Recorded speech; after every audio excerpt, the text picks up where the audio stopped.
Yeah, so we're going to be seeing this from Thomas's side, and he's going to be running that Cinderace, Rillaboom, Dusclops, Togekiss, Primarina, and Bishop. And then Roberto is going to be using that Alchemy, which we haven't seen for quite a while. The Lapras, Rillaboom, Incineroar, Cinderace, and Porygon 2.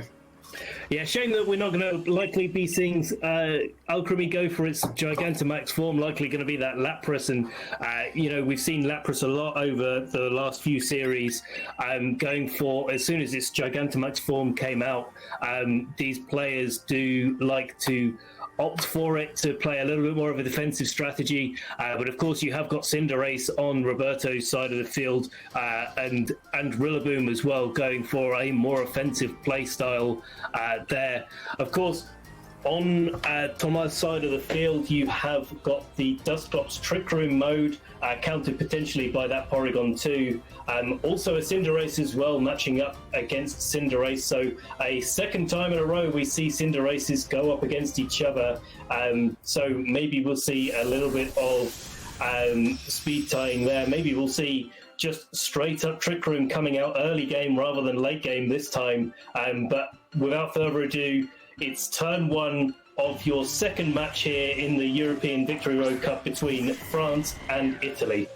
And we're going to be seeing a Rillaboom coming out from Roberto's side, and also the Cinderace on Thomas's side as well.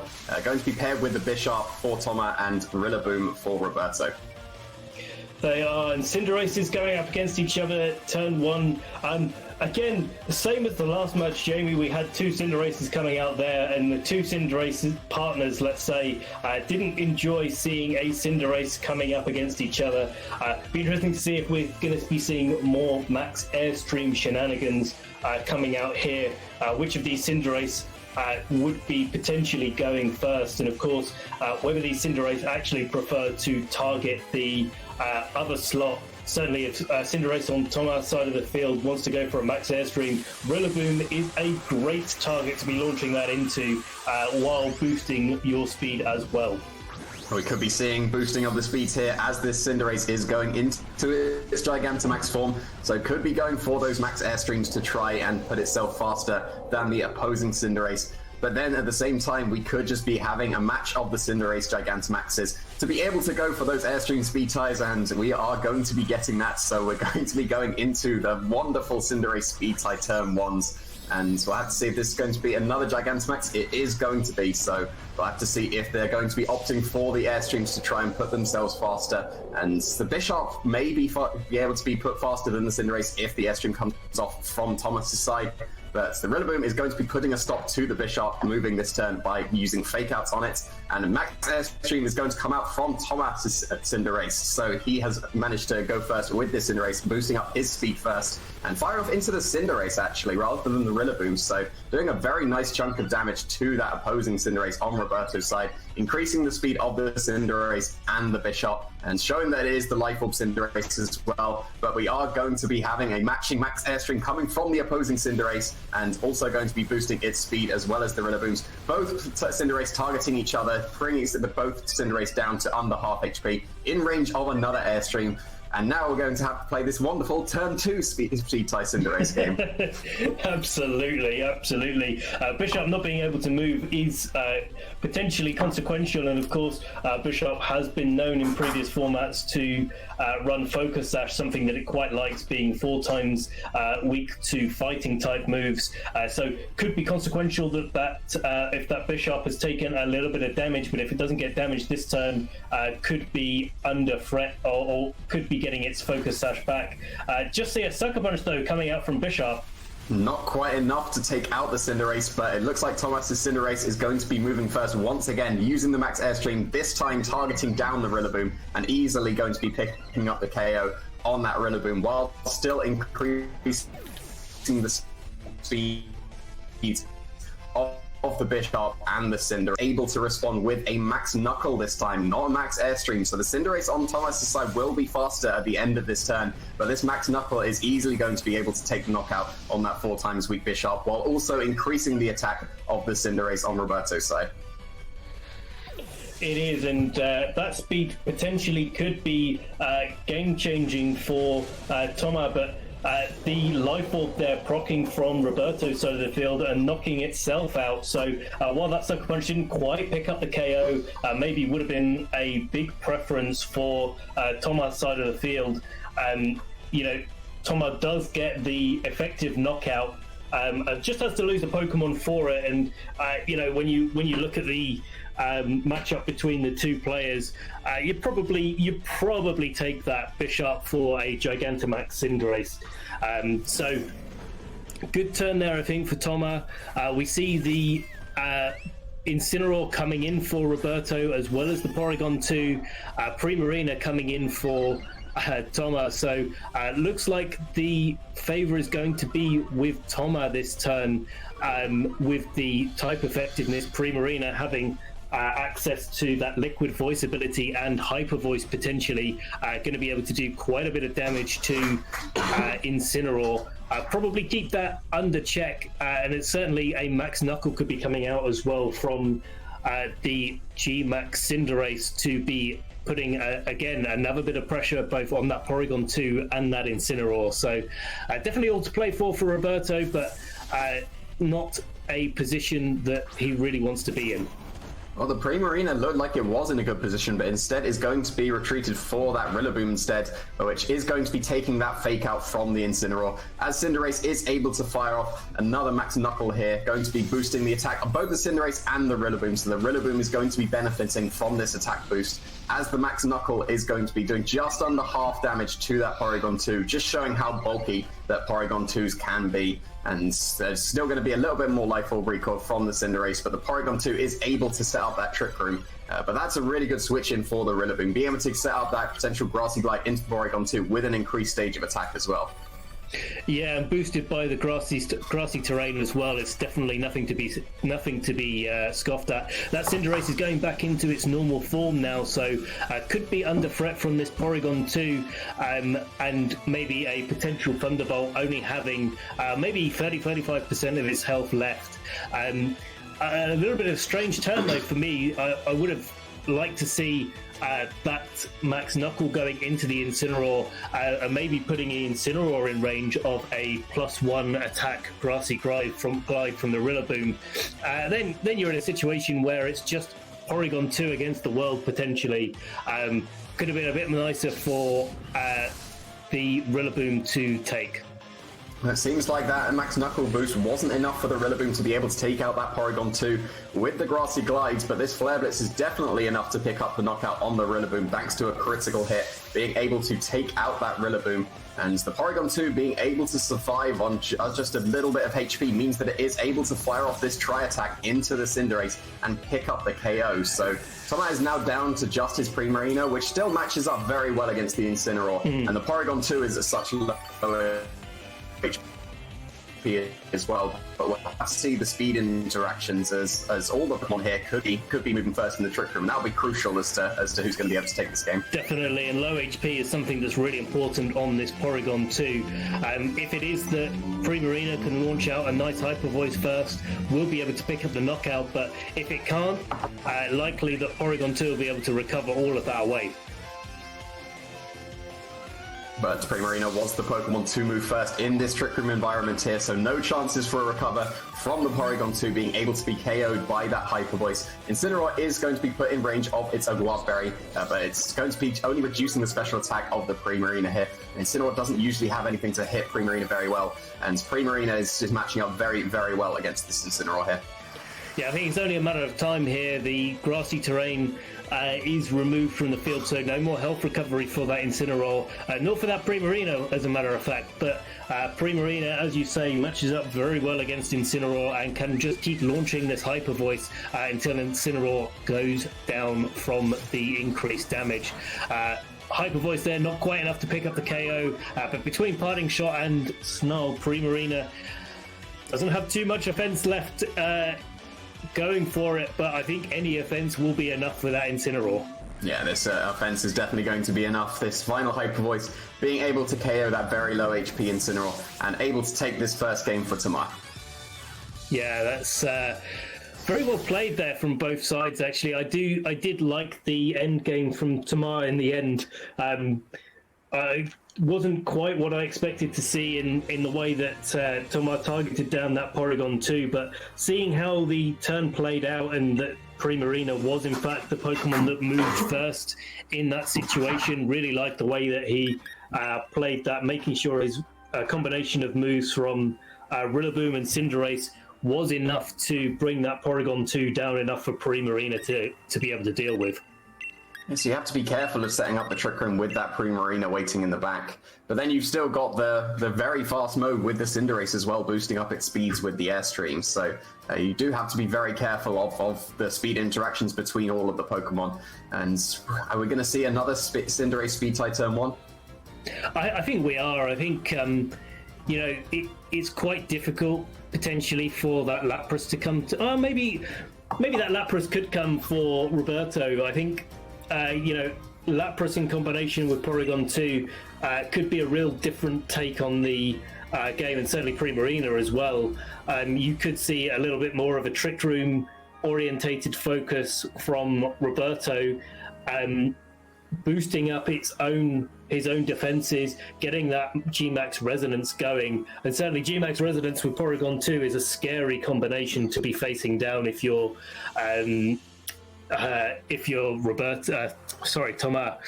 But I think we could just be seeing those Cinderace face off against each other. It didn't work out badly for either player overall on balance. Yeah, the Sucker Punch ended up being crucial in taking out the Cinderace. On Roberto's side, it meant that it only got 2 turns of its Gigantamax, whereas Thomas was able to use all 3 of his. And the Max Knuckle meant that the Grassy Glide meant that the Porygon 2 was in Hyper Voice range at the end of the turn. If it was able to survive that Hyper Voice and recover, maybe the Porygon 2 would have been able to deal with the Primarina in the end game. But we are going to be seeing a Cinderace coming out once again from both players.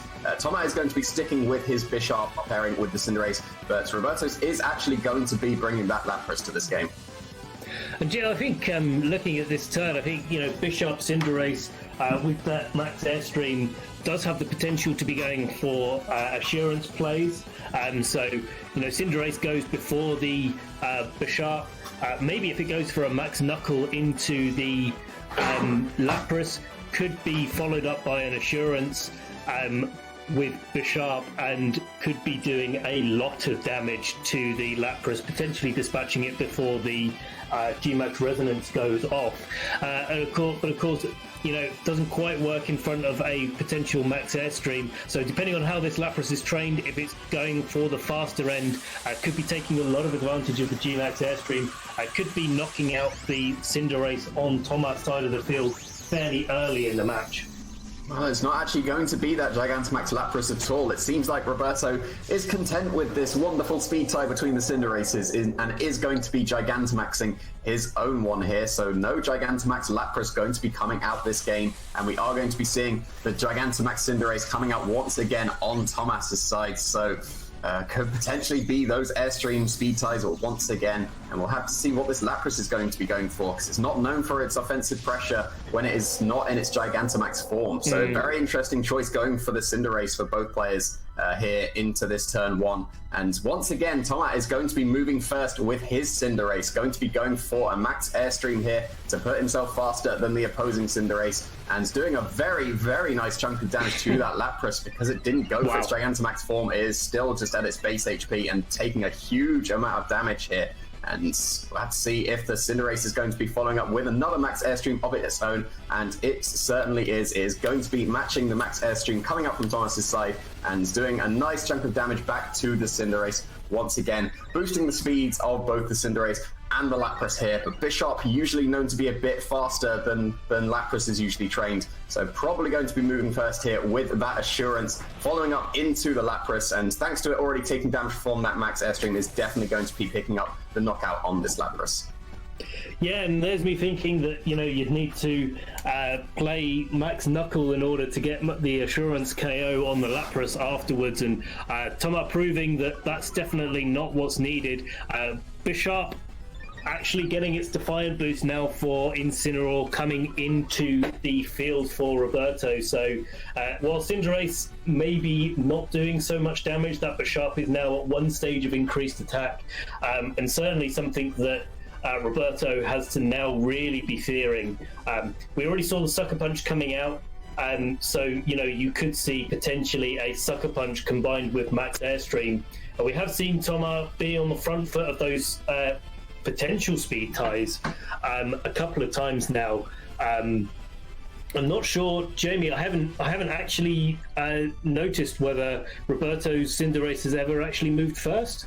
I believe that Thomas has always moved first with his Cinderace in this match, and we'll have to see if he's going to be doing that in this turn as well, as the Bishop is going to be protecting itself from a potential fake out coming from the Incineroar, but there is no fake out, and this time Roberto is able to move first with his Cinderace. So it was indeed that wonderful speed tie, and this time Roberto is able to win it and knock out this Cinderace before it is able to move.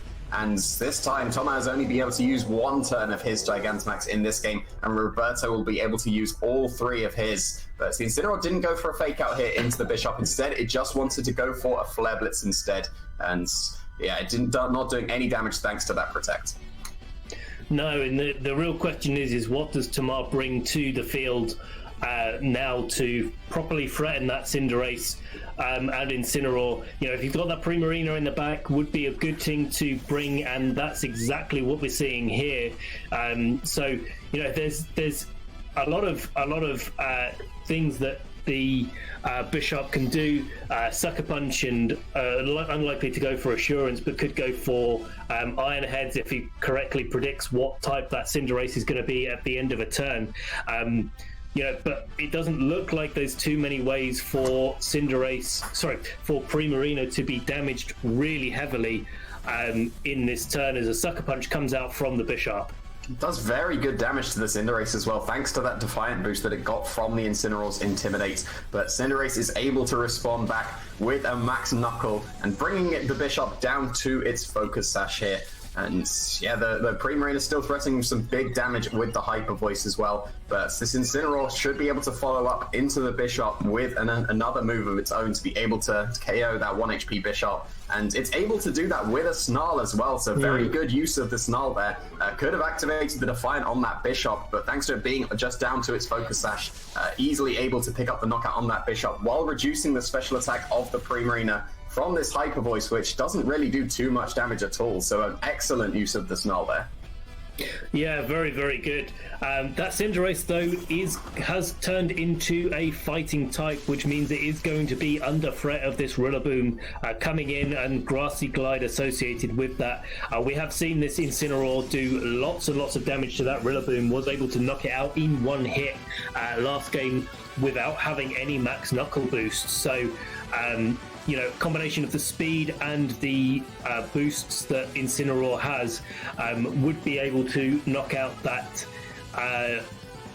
Rillaboom first if it chooses to. Cinderace would of course be able to as well, but whether or not Roberto wants to go for the attack and risk his Cinderace getting knocked out in this turn is really up for question here. Well, the Cinderace is definitely going to be knocked out this turn, as the Rillaboom is going to land that Grassy Glide into it, and Incineroar is able to follow up with a Flare Blitz here, and thanks to that Max Knuckle boost, is able to pick up the knockout on this Rillaboom. No critical hit needed this time, thanks to that increased stage of attack, but it's going to be taking a lot of recoil here, just above the Aguardberry range. So Primarina is going to be going for a Hydro Cannon here, definitely enough to pick up the knockout on that Incineroar. And especially with that critical hit as well. But maybe a little bit of a missed opportunity there, as the Aguardberry didn't activate. Hyper Voice was almost certainly going to be enough, but now this Primarina has to take a turn recharging against Roberto's final Pokemon. It does indeed, and that final Pokemon is Rillaboom, so charge or no, probably not the position that Thomas wants to be in coming into this turn. Rillaboom just going to launch out a Grassy Glide into that Primarina and knock it out in one hit. So Rillaboom's doing a lot of work in this game, and that is game 2 to Roberto. So he did make that adjustment to the Lapras, but ended up not going with the Gigantamax option on the Lapras, instead going with the Cinderace. And it seems like the game plan here was win the Cinderace speed tie. And that seems to be the crucial element going into the Cinderace v Cinderace matches. It does indeed, and I really do think that there is a different tack there. There must be a more consistent way that these players have of facing up against each other than just deciding to flip a coin every turn and seeing how the turn shakes out. Of course, with the bishop on Thomas's side of the field having that focus sash, he does give himself a little bit of flexibility to have an attack go off, because if you want to knock out the bishop, you have to hit it with 2 Pokemon first, or to do that. So there is a bit of flexibility from Thomas's side of the field, but I really do think that there is a real missed opportunity to really get that Lapras going. Maybe in combination with that Rillaboom could be quite nice to get a little bit of fake out going, get that G-Max Resonance off onto the field, maybe even a Max Geyser going, and then go into a Trick Room mode slightly later. Yeah, both players do have access to that Trick Room mode, and they could opt to lead with it. The Porygon 2 and the Dusclops would possibly be able to get up that Trick Room, and that's definitely a way of being able to beat Cinderace. Cinderace definitely doesn't want to be in the Trick Room environment, but it seems like they're content going with the Cinderace up front with the Trick Room in the back. If they reverse that order, go with the Trick Room in the front to beat the opposing Cinderace, and then have the Cinderace in the back, that could be beneficial for them. Certainly could be, and of course you can always hold your Dynamax to whenever you want to use it. Certainly don't have to use it turn 1 if you don't want to. But we are going to see that Cinderace and Lapras coming out for Roberto in turn 1, and Bishop and Cinderace, no switching up there from Toma either. No, so Cinderace is facing Cinderace once again, and now it is definitely confirmed to be a speed tie, and so this is going to be, yet again, such a lovely turn 1. Who's going to be winning the speed ties here? Whether the Lapras actually wants to go for the Gigantamax instead of the Cinderace is definitely still an option. It certainly is, and of course, when you play Max Airstream turn 1, what you give is an opportunity for Lapras to dispatch a Cinderace with a G-Max Resonance, turning it into a super effective move instead. So, we'll see what these trainers decide to do, as it's the first Gigantamax of the turn. Yeah, the Gigantamax coming out from the Cinderace on Thomas' side, so we'll have to wait and see if Roberto wants to match that with his own Cinderace, or if he's going to be going with that Gigantamax Lapras option, as we are going to be seeing the Dynamax come out turn 1 on both players' side once again in this Game 3.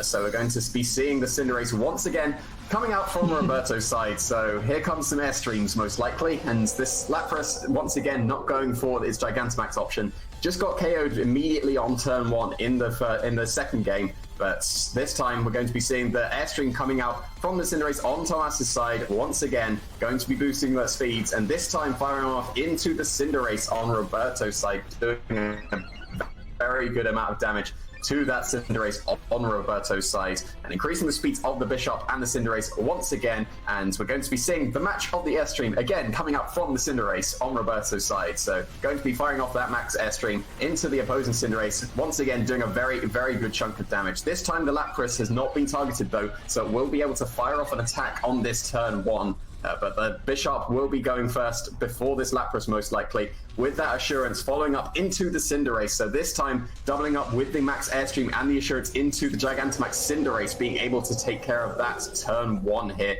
instead of that Lapras. But the Lapras not being attacked is able to fire off a Freeze Dry into the Cinderace. So we're going to be losing both Gigantamax Cinderaces on turn 1 for both players.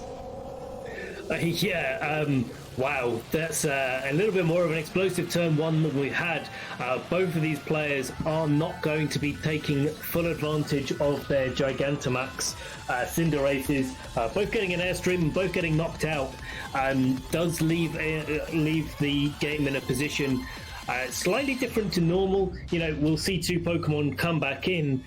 2 of the Pokemon that are 2 Pokemon that are left have their speed increased. So what that means is that the Bishop won't be able to use that Assurance with such ease unless it's opting for Grassy Glide. And Lapras will be outspeeding most likely this Rillaboom Thomas' side of the field. So if it doesn't, again, opt for the Grassy Glide, would be able to get a freeze dry off onto it. But I do think really the Lapras is now under so much threat from Roberto.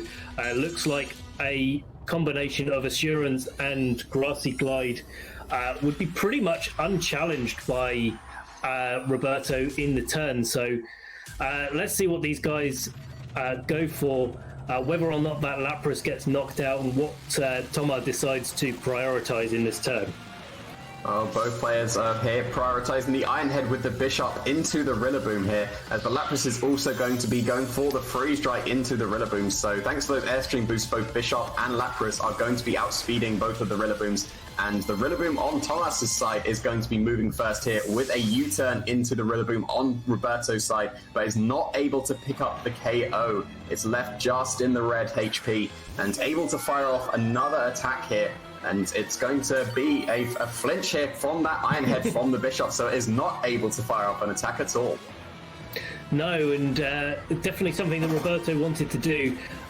Going to be quite difficult now for Roberto to bring himself into a position where he can do enough damage. That Togekiss is naturally going to resist the Rillaboom on Roberto's side of the field, and probably likely that any move that Togekiss goes for or Bishop goes for would be able to knock out that Rillaboom. So definitely under threat there. We haven't seen what Roberto's got in the back though, so could be an opportunity for Roberto to reposition, maybe bring that Rillaboom out later, but no, it goes straight for a Grassy Glide into that Bishop. Breaking that Focus Sash on the Bishop as well. But Bishop being so speedy goes first with its Assurance before this Dazzling Gleam of the Togekiss, which is able to pick up the KO on that Rillaboom, but some lost damage coming out from the Assurance on the Bishop, thanks to it moving before that Dazzling Gleam. But Lapras is going to be following up with a Freeze Dry into the Togekiss, doing a very good amount of damage here. And now Roberto is down to his last two Pokemon. He is, and yeah, a little bit of a wasted opportunity there for Thomas. Could have gone for an Iron Head, done a little bit more damage to that Lapras, maybe picked up a flinch there, but possibly just losing sight of the increased speed that his Bishop has in that turn. Incineroar coming in, getting that Intimidate again onto the Bishop slot, so Bishop going to one stage of increased attack. And I think the question here is Bishop, we've seen Bishop is able to protect, if Togekiss is also able to protect, does bring Thomas into a really nice position where he can not have the fake out affected. We haven't seen the Lapras go for any option to protect thus far in the match, so certainly really is going to be under threat from two attacks from Bishop and Togekiss next turn if they are able to protect themselves and survive the turn. Well, it's the Bishop and the Lapras here going for the Protect here, and the Togekiss is going to be firing off a Dazzling Gleam, so not fearing the fake out that could have come out from the Incineroar, going to be doing a nice bit of chip damage to that Incineroar, but Incineroar is going to be firing off the Flare Blitz into that protecting Bishop. Yeah, no damage there on the Bishop, and yeah, that really does bring the favour firmly in Thomas' end, and this Lapras having just protected does allow Thomas the opportunity to just knock out the Lapras with a combination of Dazzling Gleam and Iron Head here. So, Incineroar is likely to, does have the opportunity to knock out the Bishop this turn. If it knocks out the Rillaboom that's in the back for Thomas later, it has to do that while taking lots of damage in recoil from that Flare Blitz. So going to be difficult for Roberto to come back this turn. Yeah, very good damage coming out from the Iron Head, definitely putting this Lapras into that Dazzling Gleam range. And now it's going to be Incineroar having to take care of three of Thomas's side. And it's going to be starting off by firing off the Flowers into that Bishop, picking up the KO, so it is down to two Pokemon in the end. But the Rillaboom is going to be able to come back in here with fake out pressure as well. And Incineroar still going to be taking that recoil from the Flare Blitz as well. Yeah, so, Rillaboom's got quite a bit of health left. If it does go for that fake out that you mentioned earlier, Jamie, there is going to be a little bit more recovery for Rillaboom there, which means a little bit more recoil for Incineroar. Incineroar really up against the ropes, and we see that fake out coming straight out from the Rillaboom, doing a little bit of chip damage. That Dazzling Gleam now at full power going into the Incineroar, taking it just low enough to munch on its I think it was an Aguav berry that we saw previously. There we go, as Incineroar goes for the flinch, and we get a little bit of recovery from the grassy terrain. So basically just using up the berry on the Incineroar there, pretty much back to the HP it was, but now it hasn't got any more recovery available to it, especially as the grassy terrain has also disappeared here. And now Toma just needs to be going on the offense for the Incineroar, most likely going to be moving first with the Rillaboom and the Togekiss here, as the Togekiss is going to be firing off that single target Dazzling Gleam once again, this time getting a critical hit, putting the Incineroar very, very low, and almost certainly going to be in range of this U-turn from the Rillaboom, and able to knock out the Incineroar and take the game for Toma and France. Yeah, that's a really nice little end game there for